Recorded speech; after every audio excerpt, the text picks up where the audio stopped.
അടുത്ത ഇലക്ഷനിൽ ജയിക്കണമെങ്കിൽ, കൂടുതൽ സീറ്റുകൾ നേടണമെങ്കിൽ, കേവല ഭൂരിപക്ഷം ഉണ്ടാക്കണമെങ്കിൽ ചെറുതും വലുതുമായ ചെറുതെങ്കിലും, അതായത് തീരെ ചെറുതെങ്കിലും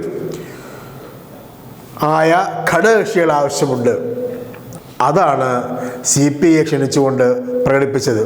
ബിനോയ് വിശ്വത്തിൻ്റെ പ്രതികരണം കറക്റ്റാണ്. അദ്ദേഹം ചിരിച്ചുകൊണ്ട് പറഞ്ഞു, ഞാൻ ചിരിക്കുന്നു എന്ന് നിങ്ങൾ മാധ്യമങ്ങൾ പറയൂ, നിങ്ങൾ എഴുതൂ. ഏതായാലും CPIയെ കോൺഗ്രസ് നേതൃത്വം UDFിലേക്ക് വിളിച്ച ദിവസം ഗംഭീരമായി.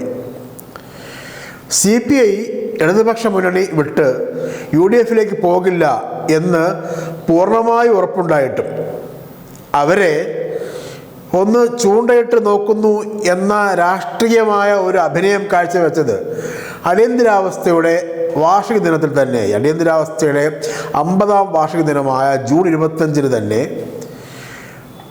കോൺഗ്രസ് CPIയെ ക്ഷണിച്ചതിൽ ഒരു കാവ്യനീതിയുണ്ട്, വിചിത്രമായ ഒരു രാഷ്ട്രീയമായ പരിഹാസ്യതയുണ്ട്. കാരണം രാജ്യത്തെ ഇരുണ്ട 21 മാസത്തെ അടിയന്തരാവസ്ഥക്കാലത്ത്, രാജ്യത്തെ ഇരുണ്ട 21 മാസക്കാലത്തിലേക്ക് ചവിട്ടി വീഴ്ത്തിയ അടിയന്തരാവസ്ഥയ്ക്ക് കോൺഗ്രസും CPIയും ഒന്നിച്ചാണ് നിന്നത്. അന്ന് CPI കോൺഗ്രസിൻ്റെ കൂടെയായിരുന്നു.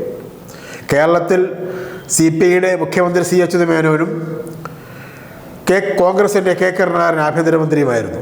നമ്മുടെ പോയിൻ്റ് അതല്ല. നമ്മുടെ വിഷയം, നിലമ്പൂർ ബൈ ഇലക്ഷനും കഴിഞ്ഞിട്ട് ഞങ്ങളിതാ അധികാരത്തിൽ വന്നിരിക്കുന്നു എന്ന മട്ടിൽ ഒരു ബൈ ഇലക്ഷൻ ജയിച്ചു കഴിഞ്ഞപ്പോൾ 2026 ഇലക്ഷനും കഴിഞ്ഞു, UDF അധികാരത്തിലും വന്നു, ഇനി വകുപ്പുകൾ തരംതിരിച്ചാൽ മതി എന്ന മട്ടിൽ അടൂർ പ്രകാശും UDF കൺവീനറും KPCC പ്രസിഡന്റ് സണ്ണി ജോസഫും പ്രതിപക്ഷ നേതാവ് VD സതീശനും അവരുടെ മുഴുവൻ ഭൂതഗണങ്ങളും ഇങ്ങനെ 2 ദിവസമായി അർമാദിക്കുന്നതിനിടെയാണ് ഇടതുപക്ഷ ജനാധിപത്യ മുന്നണി സ്ട്രോങ് ആയിട്ട് പോകുന്ന ഇടതുപക്ഷ ജനാധിപത്യ മുന്നണിയിൽ നിന്ന് രണ്ടാമത്തെ ഘടകകക്ഷിയായ CPIയോട് പറയുന്നു, നിങ്ങളിങ്ങ് പോരെ.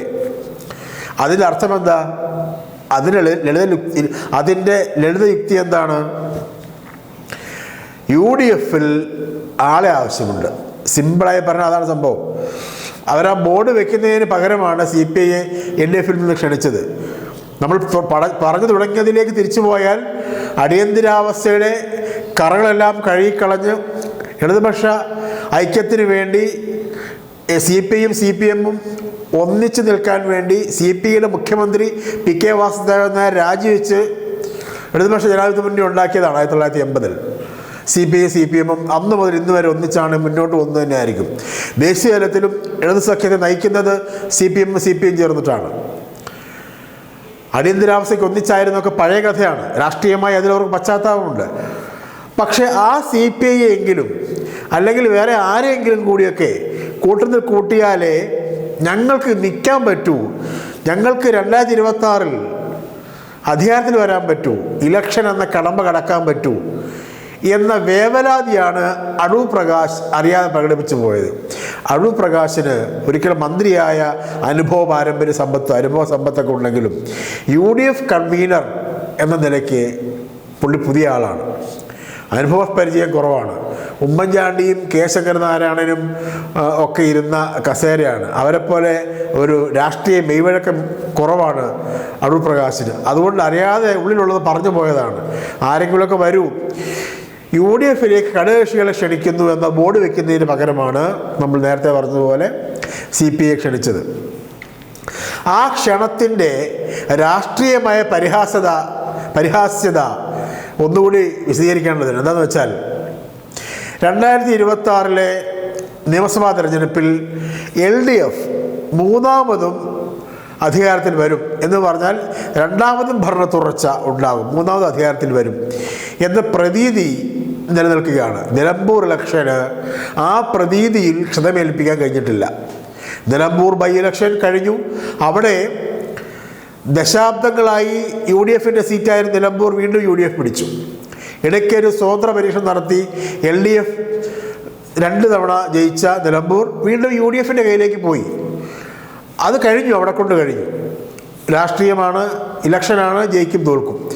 പക്ഷേ അതിൻ്റെ പേരിൽ UDF-ഉം കോൺഗ്രസും പ്രകടിപ്പിക്കുന്ന ആത്മവിശ്വാസം എന്ന് പറയുന്നത് അന്തമില്ലാത്ത ആത്മവിശ്വാസമാണ്. അതാണ് നമ്മൾ പറഞ്ഞത്. ഇലക്ഷൻ കഴിഞ്ഞു, UDF വന്നു, മന്ത്രിസഭാ രൂപീകരണമായി, വകുപ്പുകൾ തിരിച്ചാൽ മതി എന്ന മട്ടിലുള്ള അവരുടെ പെരുമാറ്റം. അത്രയ്ക്ക് കോൺഫിഡൻസ് കാണിക്കുന്ന UDF-ഉം കോൺഗ്രസുമാണ് LDF-ൽ നിന്ന് ഒരു പ്രധാനപ്പെട്ട ഘടകകക്ഷിയെ വിളിച്ചു നോക്കുന്നത്, ഇങ്ങോട്ട് വാ എന്ന്. അത് വെറുമൊരു രാഷ്ട്രീയമായ കൗതുകമല്ല. ഏതെങ്കിലും പ്രാദേശിക നേതാവ് ഒരു തെരുവ് പ്രസംഗത്തിൽ കാഷ്വലായിട്ട് പ്രസംഗത്തിനിടയിൽ പറയുന്നതല്ല. UDF-ന്റെ കൺവീനർ തീരുമാനിച്ചുറച്ച് മാധ്യമങ്ങൾക്ക് മുന്നിൽ ക്ഷണിക്കുകയാണ്. ഇത്തരം ക്ഷണങ്ങൾ ഒളിഞ്ഞും തെളിഞ്ഞും ഇനിയും ഉണ്ടാവാനിരിക്കുന്നു എന്നുള്ളതാണ് നമ്മൾ പറഞ്ഞു നിർത്തുന്ന പോയിന്റ്. എന്ന് വെച്ചാൽ UDF-ന് അടുത്ത ഇലക്ഷനിൽ ജയിക്കണമെങ്കിൽ, കൂടുതൽ സീറ്റുകൾ നേടണമെങ്കിൽ, കേവല ഭൂരിപക്ഷം ഉണ്ടാക്കണമെങ്കിൽ ചെറുതും വലുതുമായ ചെറുതെങ്കിലും, അതായത് തീരെ ചെറുതെങ്കിലും ആയ ഘടകകക്ഷികൾ ആവശ്യമുണ്ട്. ഇന്നത്തെ അവസ്ഥയിൽ UDF-ന് കോൺഗ്രസിനും ലീഗിനും മാത്രമായി, പിന്നെയുള്ള ആരൊക്കെയാ നമുക്കറിയാം, കോൺഗ്രസിനും ലീഗിനും മാത്രമായി, RSPയുടെ 1-2 സീറ്റുകൾ കൊണ്ട് മാത്രമായി അധികാരത്തിൽ വരാൻ കഴിയില്ല. പുറമേ പ്രകടിപ്പിക്കുന്ന ആത്മവിശ്വാസത്തിൻ്റെ മറുവശം ആത്മവിശ്വാസമേ ഇല്ല. രാഷ്ട്രീയമായി അവർ തികഞ്ഞ വേവലാതിയിലാണ് നിലമ്പൂരിന് ശേഷവും എന്നുള്ളതാണ്. അതാണ് CPI ക്ഷണിച്ചുകൊണ്ട് പ്രകടിപ്പിച്ചത്. ബിനോയ് വിശ്വത്തിൻ്റെ പ്രതികരണം കറക്റ്റാണ്. അദ്ദേഹം ചിരിച്ചുകൊണ്ട് പറഞ്ഞു, ഞാൻ ചിരിക്കുന്നു എന്ന് നിങ്ങൾ മാധ്യമങ്ങൾ പറയൂ, നിങ്ങൾ എഴുതൂ. അതാണ് കേരള രാഷ്ട്രീയവും CPIയോടുള്ള കോൺഗ്രസിൻ്റെ UDF-ന്റെ പുതിയ നിലപാട് കണ്ട് പ്രതികരിക്കുന്ന രീതി. കേരളം രാഷ്ട്രീയമായി ഒരു പരിഹാസച്ചിരിച്ചിരിക്കുന്നു. നന്ദി, നമസ്കാരം.